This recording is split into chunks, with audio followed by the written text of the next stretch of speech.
Hey everybody, my name is Olivia Gudaniec, and this video is about how to become an extra. I just want to quickly say that I am located in Canada, in the province of Ontario. I'm sure certain things are universal, but I just wanted to give you that forewarning before we start. So if you've never been on set before, don't worry. You don't need any experience. That's the beauty of this business. I want to break down the categories in the background world. There is BG, background, photo double, SSE, special skills extra, and stand-in. So first and foremost, you're gonna need to take some good quality photos. So nobody else in the background, some decent lighting. If you don't have lights, go next to a window, go outside. Try to avoid any harsh shadows, so just make sure it's clear, you're smiling, or you're neutral. Get a headshot, get a full body shot, and an agent's also gonna wanna know your measurements, so if you wanna take that before you start your agent search. So how do you get an agent? You are gonna go onto the Actra website. Actra is the actors union, and they have a list of reputable agents on their website. So if you're in the States, they have SAG and AFTRA. Wherever you are, just type in Google Actors Union and then your city or country, and you should have a few options. Try to find some agencies there that have been around for a number of years. That is just my safety net, and it hasn't strayed me wrong yet, because the new agencies that I've joined years ago have totally scammed me, and I want you guys to never experience what I experienced, because it was heartbreaking. So once you guys have secured an agent, you will probably, most likely, 100% be paying some sort of fee to join. So if you've never done a day on set, you are considered a non-union member. So that means you are not affiliated with any actors guild. As a non-union performer, you are going to have to pay a registration fee to join with an agent. Typically around here, it's around $100. You can find some people for $60, $80, $100. It should not go more than $100. And that's a one-time yearly fee. So the good news is that unlike the acting world or principal world, you can have as many agents as you want. But just remember, you're gonna have those registration fees. Usually people have more than one, because not every agent gets every job. With an agent, you have to pay commission. It's just how it works. They find you the job, you work the job, you pay them the fee.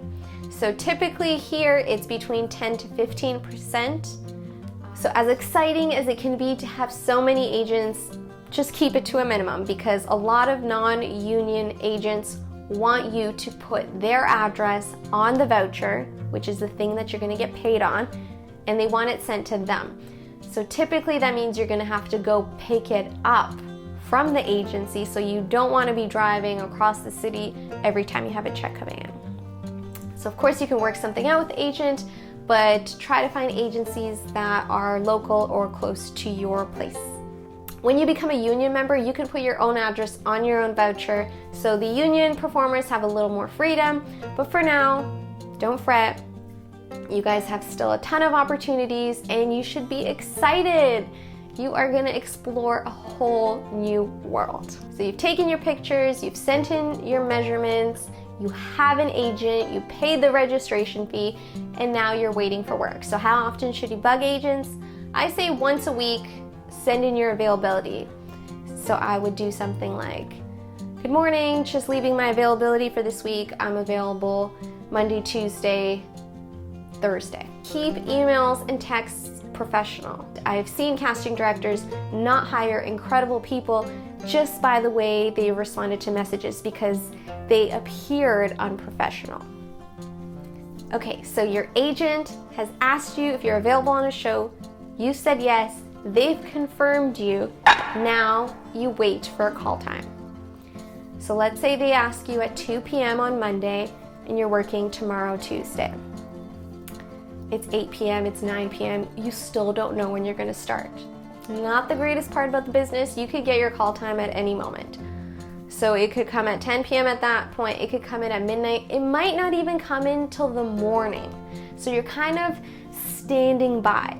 These days, a lot of agents provide draft calls, which is just like a heads up being like, okay, check your email tomorrow morning because they're shooting late tonight. Or they'll give you a draft call to get you prepared for what wardrobe you need to bring. Because typically going on set, you need to bring at least 2 full changes from head to toe. And they like you to avoid logos, no bright colors for the most part, so white, red, anything flashy, no patterns, like very plain. Remember, you guys are here to blend in, bring in the atmosphere. So now that your email has come in, it's probably gonna be lengthy. Read through it. There will be a grid with everybody that agent has booked for that day. So you'll find your name, and the time usually goes in a 24-hour clock, so the military time. So what I would do was when I confirm, so you hit reply, not reply all, and you would just write something like, hello, confirming for 7 a.m. tomorrow. Olivia Gudaniec, and then I usually put my phone number. I want to go through some really brief set etiquette. I mean, I think it's common sense and self-explanatory, but I'm just gonna say it because I'm gonna say it. No sleeping, guys. Limit your cell phone use. Don't go asking for autographs or photos. Keep talking to a minimum, especially when you're on set. When you're in holding, which is the area that they keep you guys and you get processed into your hair, makeup, wardrobe, that's fine. Do what you gotta do there. But when you're on set, you are working and you wanna remain a professional because you wanna be asked back and you want to go on to another set.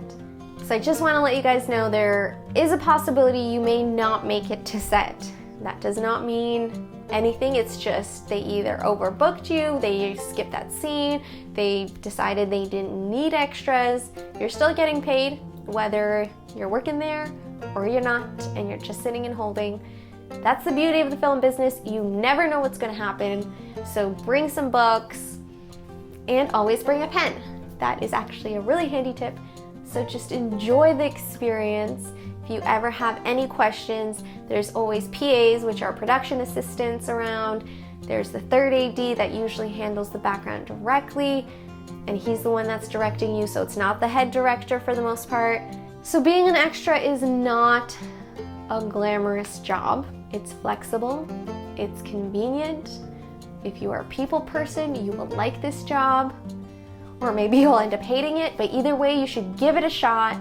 I just want to say that more good things have happened to me from being on set, regardless of what position you're in, than being at home wishing you're on set. If you decide to commit to an agent and you don't show up, that reflects badly not only on you, not only on the agent, the agency, the casting director. So if you are not 100% committed to showing up when you say you're going to, I don't know how to help you yet. Just don't do it. Of course, emergencies, accidents happen. If you can't make it to set, contact someone as soon as possible, and that someone should be your agent or whoever sent you out. So non-union members make $14 an hour, and union members as of 2019 make $27.50 Canadian. If you guys want to become a union member, you can definitely do it through the background route. Yes, it's going to take some time, but I made a separate video for that explaining on how to get into the union, and you can find the link in the description box. So remember, when you're on set, you're given any form of direction. My just #1 quick tip for you, just mine. Have I told you guys something you didn't already know? Did you learn something? Did you find this video helpful? If you did, feel free to share it with your friends. Make the best of your opportunities. I wish you luck. Let me know how your first day on set goes. I hope you enjoy it, and we'll see you on the next video.